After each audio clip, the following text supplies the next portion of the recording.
Are your harness lines set correctly? That's the subject of today, aiming specifically at intermediate to advanced windsurfers. So this isn't your basic introduction to a harness. I've done that elsewhere on the channel already, and I'll put a link in the description. These are the guys blasting along like I am, but wondering, could I set them differently? Are they set right or wrong? Here we go.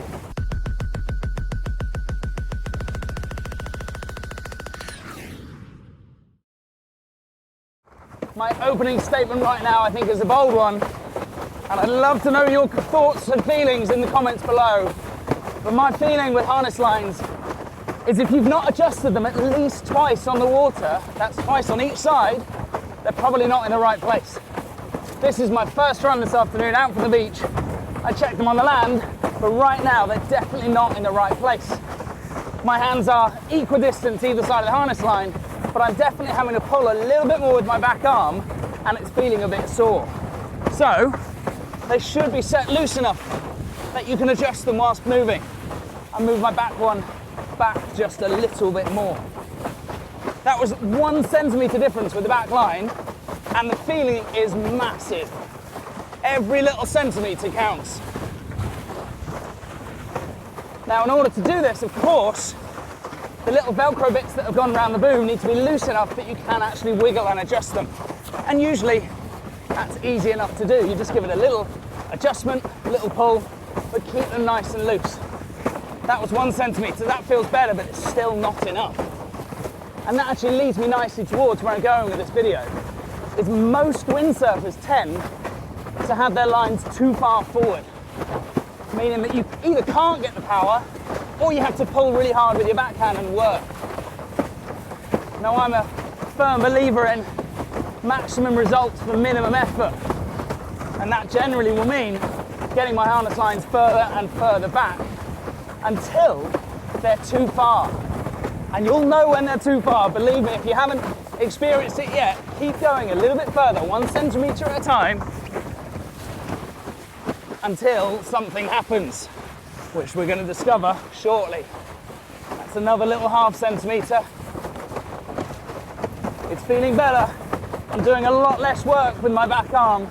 A lot more is now coming through my harness line, which actually links me to an interesting sort of phrase, and this is why I want to differentiate between lower level introductions and intermediate expert tips and advice. Lower level, I would say my back arm is my power hand.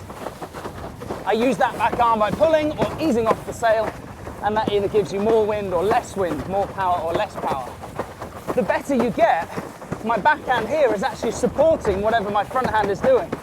My front hand is my power hand, my front hand is my control hand, my front hand is everything, and the backhand is just there to help that little bit more.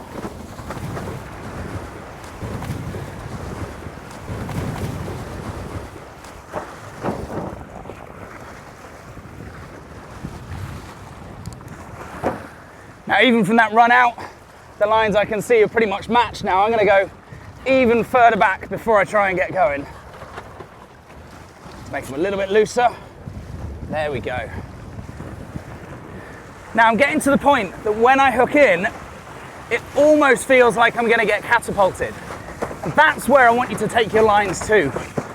The point where, and mine clearly aren't there yet, the point where every time you commit to the harness, you're like, whoa, whoa. Getting closer. I'm on the edge now. I'm nearly getting pulled. In fact, every time I commit to that harness now, I feel a little bit of a forward pull. And now my front arm is starting to work more. But it's the reverse now. Because I don't need to pull in for power. My harness lines are doing that. My front hand now is gently pulling towards me. Just a little bit. And the result is the sail ever so slightly opening. So power on basically involves releasing both hands or easing off both hands. To head up wind or to ease off the power that little bit more, get a little bit more stability, I'm ever so slightly pulling with my front arm. Which means that now I'm sort of settled into this stance, I'm sort of settled into this harness line position. My back arm has come forwards a long way because there's no need for it to be back there. It's not doing much. It's on the boom, it's in its usual 3-finger grippy stage, but actually this gentle pulling through here is what's controlling everything. A lot of questions about how I can windsurf at full speed whilst chatting whatever waffle I think is relevant for the day.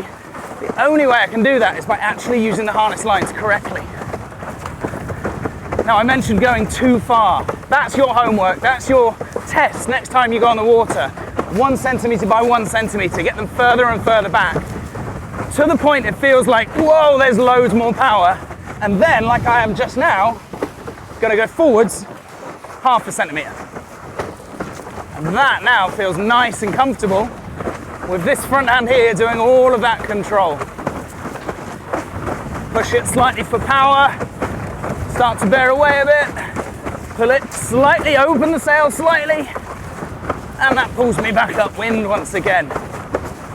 Intermediate, advanced windsurfers, front hand is your world, backhand is the sideshow, the support act, the helpful friend along the way. Now the question you're probably asking yourself, or willing me to answer right now, well, why don't we just set them right on the land beforehand? Now there's a number of ways that you can get your harness lines roughly right to start with. As in a 5-hand sail, you count 5 hands back from the mast along the boom. That's the first harness line. 6 metre, 6 hands, that's one way. Balancing the sail as in lift it up horizontally. Hopefully none of you guys try and stand your sail up vertically on the land. Doesn't really help with anything, and to be honest, risks damaging the mast foot or flipping around out of control. There's no reason ever really to have a sail or a mast vertical on the land, just on the water. It doesn't get the harness lines in the right place. Some sail manufacturers have even put little markings saying recommended setting, but that's the starting point. With all of these, that gets you roughly in the right football pitch, let's say, roughly on the right start line, but it doesn't get them to the right point. Every time you rig a sail, you might have more or less outhaul, more or less downhaul. It might be windier or lighter wind. You might be heavier or lighter than the last person to use that sail if you're swapping sails at a centre. So yes, a quick check on the land will get them roughly going, but then what we've just looked at is a few centimetres forwards and back. And actually most of those checks that I've just run through there will still get your harness line set too far forward. And that's why when I'm teaching lower levels, lower intermediates, guys that aren't yet planing or just starting to get planing, those are great little starting tips. It gets them on the right area. But then as you start to get the feeling of blasting and more stability through that sail, start moving them back, start moving them back. What about length? My simple answer, kind of like stereotypicalizing windsurfers, most windsurfers have their lines too short. These are long, you know, that old elbow to fingertip sort of thing, or elbow to calluses on your fingers. That's a good sort of marker point. I'm about 175 tall, and I ride 30 to 32 lines. Any, let's say, average size human being, 28 is generally too short. There's not many people that encourage having a 28 harness line, apart from juniors, kids, of course. Quick adjustment, I feel that pull forwards, front hand to D-power, and we're off.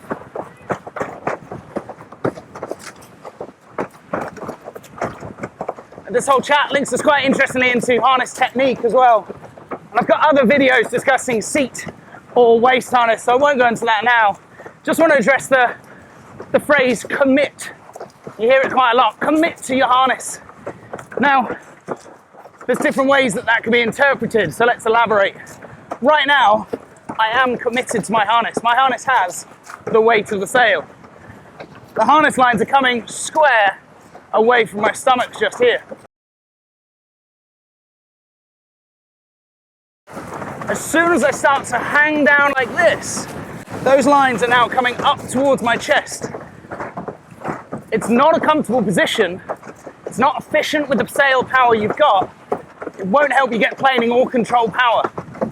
So yes, make sure the lines are taut. Make sure you have the weight of yourself hanging into that harness. But keep those harness lines square away from your stomach and avoid that sitting, squatting, or like you see me now, pulling the boom towards my fingertip style position.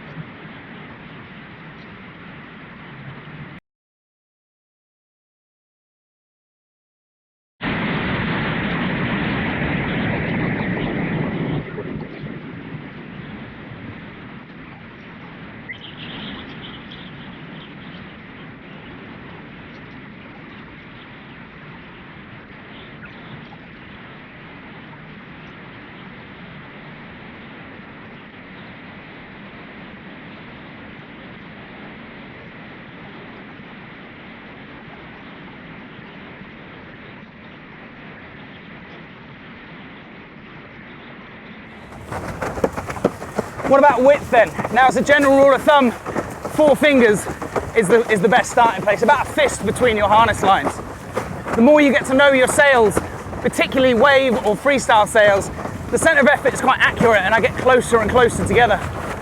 On something a bit more slalomy, like my AC0 no cam slalom, or anything that has some cams, I'll tend to keep them. Hold that thought as I jive and duck under the camera. So anything a bit more slalomy, free racy, I tend to keep them a good 4 fingers width apart, and that allows for a nice bit of control as I move my hips and body around the place. This is a Spy from 0.7. This is a freestyle wave crossover sail. Great high wind, bit of everything. And it allows me to start at the 4 finger position, slowly getting closer and closer together.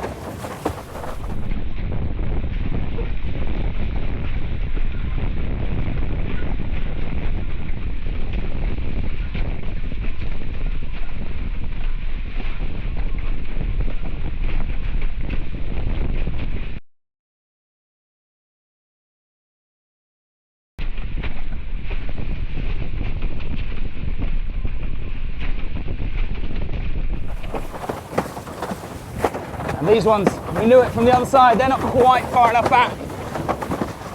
So I'm going to go an extra ½ centimetre, and that actually I can see from the lines on the boom here, that actually makes them match up, which makes a lot of sense. I've now got them pretty much matched on both sides. Ever so slightly over pulling the sail, and the front hand now gives me that control. Beautiful! There you have it, ladies and gentlemen. Intermediate advanced harness setup and control.